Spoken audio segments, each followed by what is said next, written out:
বিসমিল্লাহির রহমানির রহিম। আসসালামু আলাইকুম ওয়া রাহমাতুল্লাহি ওয়া বারাকাতুহু।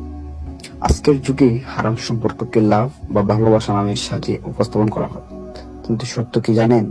একটি ছেলে ও মেয়ে প্রেমের সম্পর্কে জড়ালে তারা গুনাহের পথ বেছে নেয়। তারা অন্তরে ভয় ও সন্দেহ বাসা বাঁধে, দুনিয়ার কষ্ট আর আখিরাতের আযাব অপেক্ষা করে।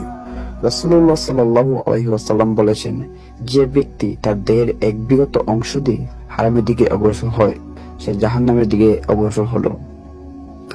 এই যুগে হারাম সম্পর্ক এত বেশি ছড়িয়ে গেছে যে সোশ্যাল মিডিয়ার পরিচয় থেকে হারাম প্রেম, ফোনে চেটে অনর্থ কথা বলা, একসাথে সময় কাটানো ও শারীরিক সম্পর্কে গড়া। আসলে এটি ভালোবাসা নয়, এটি শয়তানের ধোঁকা। আল্লাহ কোরআনে বলেছেন, তোমরা ব্যভিচারের ধারে কাছে যেও না, এটি অশ্লীল ও নিকৃষ্ট পথ।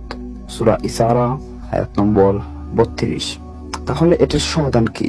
আসুন হারাম সম্পর্কে ছেটে ফেলুন, তাকওয়া অবলম্বন করুন, পবিত্র সম্পর্কের জন্য বিয়ে করুন। ভালোবাসা যদি সত্যি হয় তাহলে তা হালাল পথে আসবে ইনশাআল্লাহ। আসুন আমরা হারাম সম্পর্ক থেকে তওবা করি এবং আল্লাহর বিধানে মেনে চলি। আল্লাহ আমাদের সবাইকে সঠিক পথে পরিচালিত হওয়ার তৌফিক দান করুক, আমিন।